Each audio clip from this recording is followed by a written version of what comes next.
In previous lectures, I talked about the importance of structure and how to divide your main sections into multiple self-contained categories rather than writing a long chunk of text that is very difficult to read and process. For instance, you should name this section Literature Review to make it more visible to the search engines and retrieval bots, and then make multiple headings with relevant wordings based on your research. This method works well regardless of the type of article you're writing.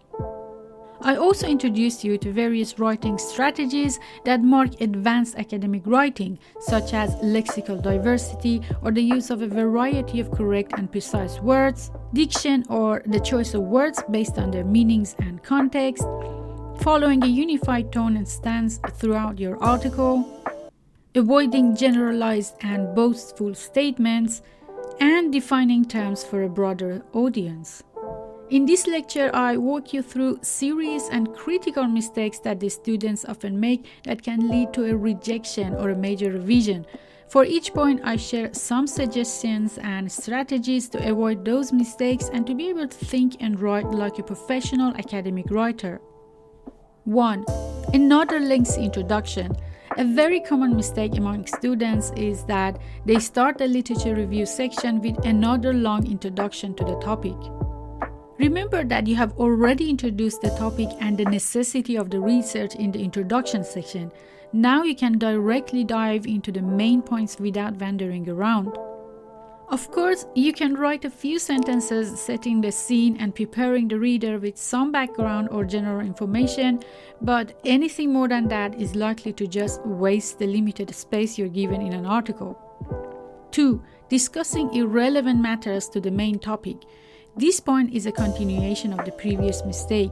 I have seen it times and again that students first introduce various applications of the research at hand to showcase the importance of their work, and right after that, they write lengthy paragraphs about various areas that are not directly related to the specific research they are doing.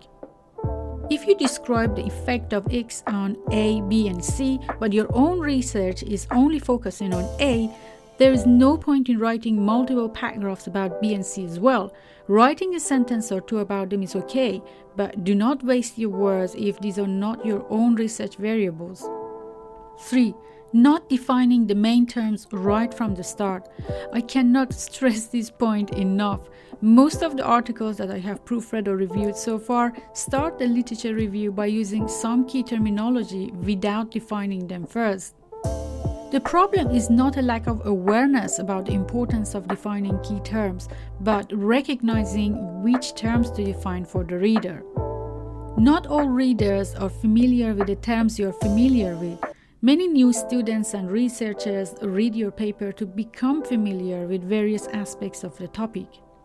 The fields of studies grow so fast that even experts need some reminders about the definitions from time to time. Then there is the matter of a functional definition based on which your research variables are gauged. You can postpone these to the section related to the methods and analysis, but it's better to let the reader know about these. For example, you can define the main terms based on the definitions offered by the experts in your field, and then let the reader know that you will follow a specific definition that you will fully explain and exemplify in the methods section. 4. Long disconnected review of literature. If your literature review is something along the line of the first study is this, the next is that, and the third research is about such and such, each in a separate paragraph, then we need to talk. Simply listing various previous research or results is not a literature review. As a researcher writer, you need to master the skill of synthesis. Synthesizing various works is to meaningfully categorize and report them without resorting to the cliches such as first, second, next, last. Using these indicators to enumerate is not a problem in and of itself. The problem is when the reports become disconnected and a list-like count of research and results. A good synthesis groups similar and dissimilar research and results and binds them in a critical way. It gives meaning to the report by evaluating the previous works and showing a clear overall picture of a specific field of knowledge. 5. Absence of a narrative. This point is a continuation of the previous one. Not only do the manuscripts of beginner authors lack synthesis, but they also lack an overall narration. It is a wrong impression that academic writing should be dry and boring.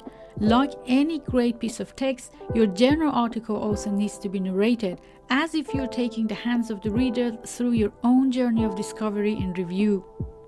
This could be a chronological narration of events to showcase the maturity of that topic throughout the years or decades, or simply a narration of different schools, ideas, or results.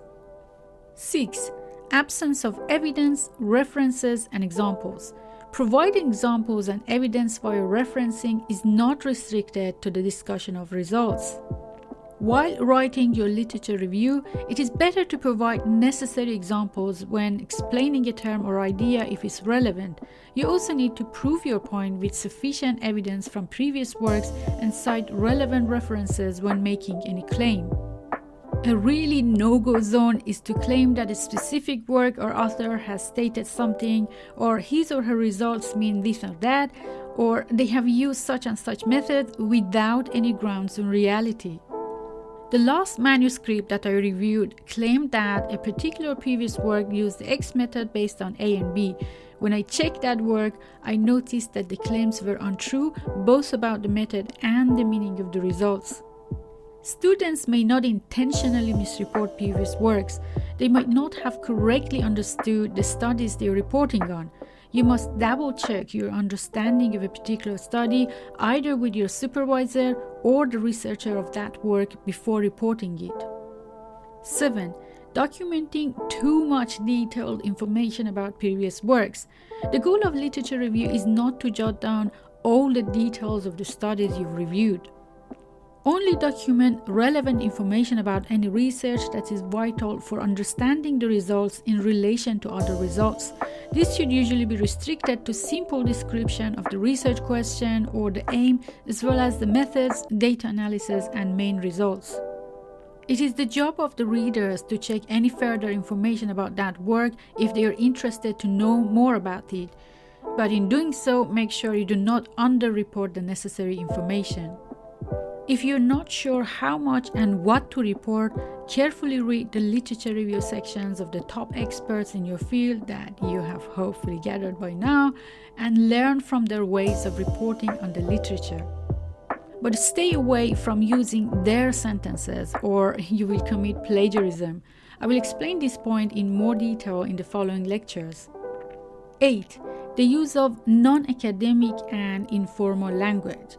If you remember the previous lecture about the tone of the text, I mentioned that some authors prefer a pinch of informal language and sentences that are more explanatory. By that, I do not mean the use of everyday and unclear words such as really, obviously, a bit, definitely, and so on. As an academic writer, you should stick to academic words that have a precise meaning or established and agreed upon use in your field. The accepted level of informal language varies based on your discipline and the journal you're aiming to publish in.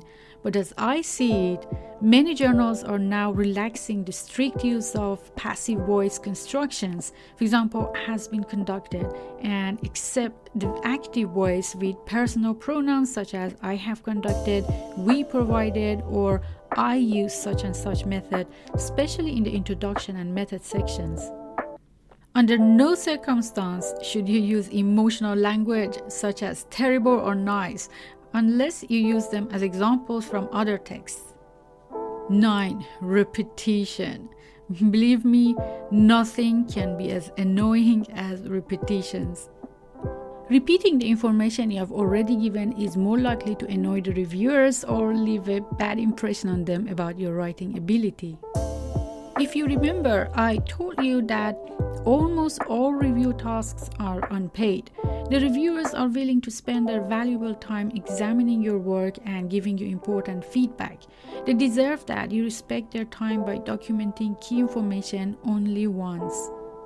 This rule applies more to the specifics of your research, such as the demographics, for example, the number, nationality, gender, and age of the participants of your research, and other specific information that should be documented in the methods and analysis section, such as the type of questionnaire, the location of your sampling, and so on. I hear you saying, but my supervisor has told me about the importance of signposting and repeating key information. You're not alone in confusing signposting with repetition. Signposting is rephrasing only two aspects of your research, namely the overall objectives and the significance of your study following a specific method at 2 or 3 intervals in your article. A good practice is to first mention this information in the introduction section, then rephrase it at the beginning of the methods section, and finally reiterate it at the beginning of the conclusion section. Repetition, on the other hand, is restating the information of any other type.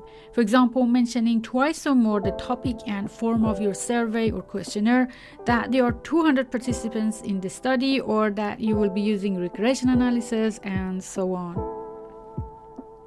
In Lecture 8, I have discussed the number 1 reason that most manuscripts get rejected. These 9 mistakes are additional reasons that can underrate any article and its overall writing quality and lead to a rejection or a major revision. Authors may make these mistakes anywhere in an article, but I have found that most students make these mistakes more in the literature review section. In the following lectures, I discuss other important points and other types of mistakes to avoid in order to successfully and easily publish your scientific texts.